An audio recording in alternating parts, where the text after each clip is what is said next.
It's another Superhuman Custom. I'm Stephen Human. We're doing Parallax this week. I love the character of Parallax. I love when Hal Jordan went crazy and wiped out the Green Lantern Corps and Kyle Rayner stepped in. I've wanted a cool figure of him for forever. I found him at that swap meet recently. And what we're gonna do today is really simple. This is not gonna be difficult at all. It's just gonna require a little bit of patience. We are gonna chrome up this guy. So I've got that green metallic paint that I used on the Kyle Rayner in that short that I did recently.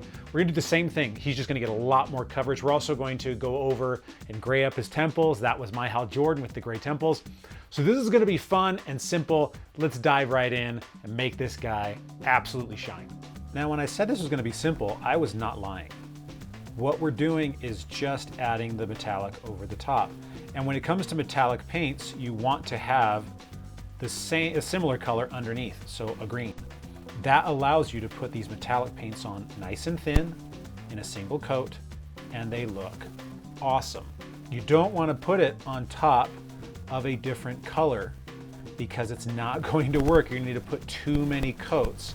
And this is acrylic paint, and so it's gonna come out thick and mushy. You don't want that. You wanna put a thin coat on, you wanna have all your brush strokes going in the same direction, and then you're gonna have a really, really nice look.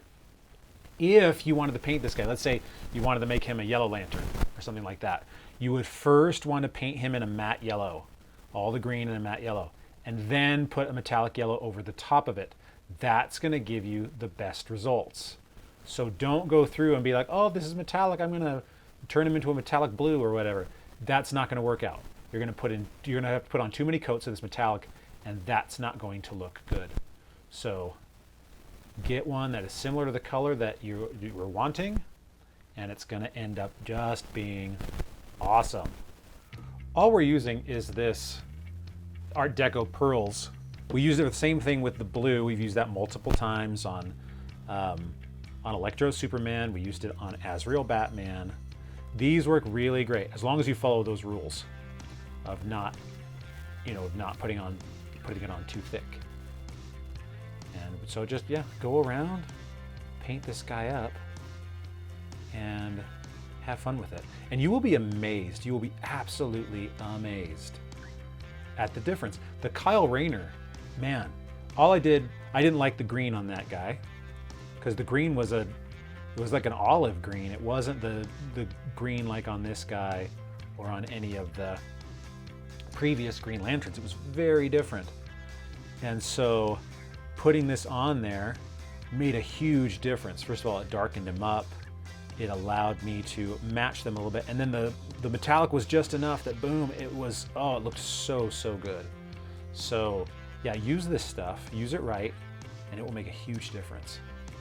A trick I found with the Superman, the Electro Superman, is that if I get the paintbrush a little bit wet while this is just drying and I go over it again, it really just it evens things out. So if you're like, oh, it's not quite looking the way I want to, just do that, move it around, and it will even out, and it will look exactly the way that you want it to. Now, I'm not going to paint the cape because the cape is cloth, and so I'm going to leave that just as it is. It doesn't need to be metallic. If you want to paint it metallic, you can, but I'm going to leave it just the matte that it is so that it stands out a little bit more. It'll add a little bit more texture to the overall figure, in my opinion. So I'm just hitting everything else. The most fun thing about doing paint jobs like this is that the change of over the character, over the figure, is so stark, so fast. Because A, you're able to change it up real quick because you're adding a lot of paint coverage. But the character just starts to take on this wonderful life so quickly that it's very exciting. So if you guys haven't done something like this where you're making what seems like a basic change but ends up being a fundamental change in your enjoyment of the figure, that's what this is, and that's really fun. Thin brush, and we're gonna go over the symbol, same way. You know, there's no new techniques we're trying out here. It's just tried and true, and a little bit of patience and a good paintbrush.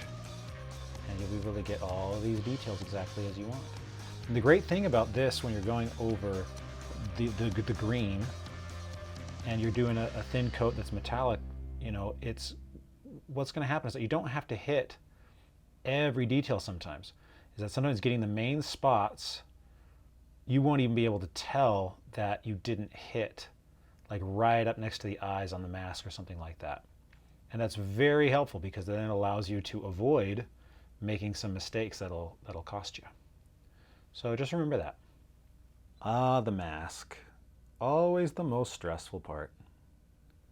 Just remember to get close, let the paint lead. Don't let the brush lead, so get enough paint that you can make it work. Let it lead your brush strokes, and you should be just fine.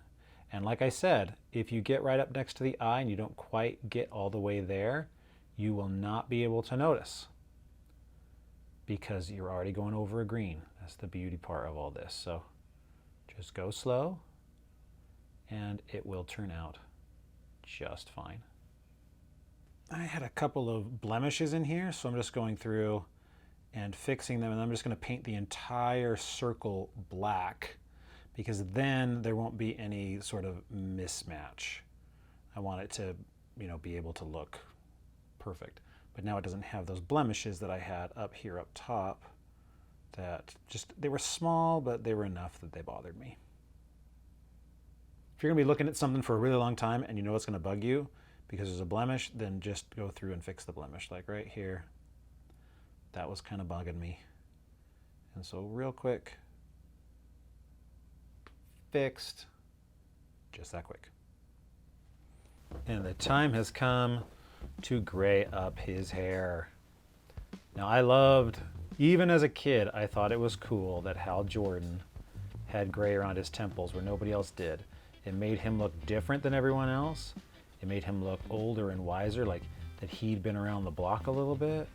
And I was disappointed when they got rid of that in Green Lantern Rebirth. And they just made it that he was, oh, you're young again. That was because of Parallax. I think he looks cooler with the gray hair. And obviously Parallax had gray hair, so that's what we're doing. Simple, yet powerful.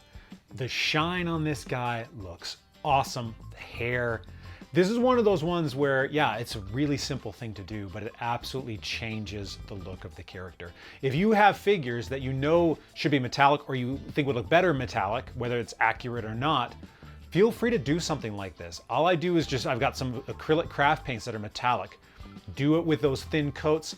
It will turn out perfect just like this. And these guys will pop on the shelf. So don't be afraid to do it. Give it a try, paint up your figures, and it's gonna end up looking like Parallax here. And you're gonna just love the character, the toy, that much more. Thank you guys for watching. Subscribe, tell your friends if they're action figure fans or customization fans. Let's get more people to this channel because I love talking to you guys, love meeting you, and just getting ideas for other customizing. I'm Stephen Human. Remember, I am an author, so check out stephenhuman.com. I write sci-fi thrillers. All my books are on Amazon as well. So check them out if you like Twilight Zone, Black Mirror, superheroes, that sort of stuff. That's me. Get out there, enjoy, do some reading, do some customizing, and I'll see you guys next week.